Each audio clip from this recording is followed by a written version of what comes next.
Steini, 8-0, ekki sáttur fyrir leikinn næstu helgi? Fá svona góða uppbytun? Ég bara sáttur við leikinn í dag og mættum bara krafti frá fyrstu mínútu og spilum bara vel og bara heilt yfir bara solid sigur og auðvitað náttúrulega IBF-lið vangbrótið og leikmenn í leikmanni og eitthvað svoleiðis en við mættum bara og spilum með festu og ákveð frá fyrstu mínútu. Svona 3 ungar dömur sem að byrjuðu allar landsleiki gegn Svíum daginn stóðu sér frábærlega. Það er ekki gott við Steini í þessa 2 leiki núna, IBF og Valsleika, að vera með þær að spila á hæsta leveli þótt þú fáir þennan IBF-leik sem er lítil mótstaða?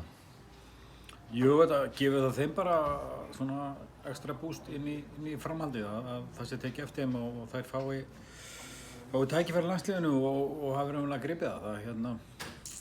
Það held ég að bara hjálpa þeim og gera það betri og svona bara svona sýna hversu stutt er á milli í þessu og það sé ekki langt fyrir að komast á toppinn. Algjörlega. Valur næsta laugardag, þeir eru 2 stigum fyrir ofar. Leggir þú varna sinna, ætlar að bara keyra þær og reyna að vinna þessu leiknum hérna á Kópavogsvelli?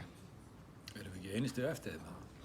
2 á undan eftir leikinn, er það ekki? Nei, við fengum bara 3 stigu fyrir þeim. Fengum bara 3 stigu? Já.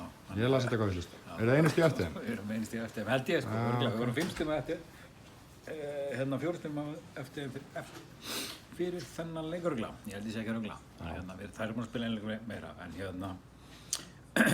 jú, við þurfum bara að mæta í Valsleikinn og bara vinna hann held ég. Við höfum aldrei spilað á jafntefli og ég held að við förum ekkert að breyta því að við þurfum að mæta á Valsleikinn og við höfum bara góðan leik og það gefur okkur alveg örgulega tækifæri á að hafa góðan möguleika að vinna Val ef við spilum okkar besta leik. Algjörlega. Eitt svona að lokum, orðið frekar þunnskipaður hópurinn. Það er þannig, þú ert með 5 menn á bekknum er það ekki?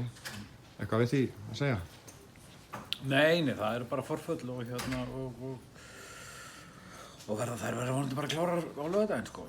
Ekkert flóknara en það í sjálfu sér sko. Takk fyrir það.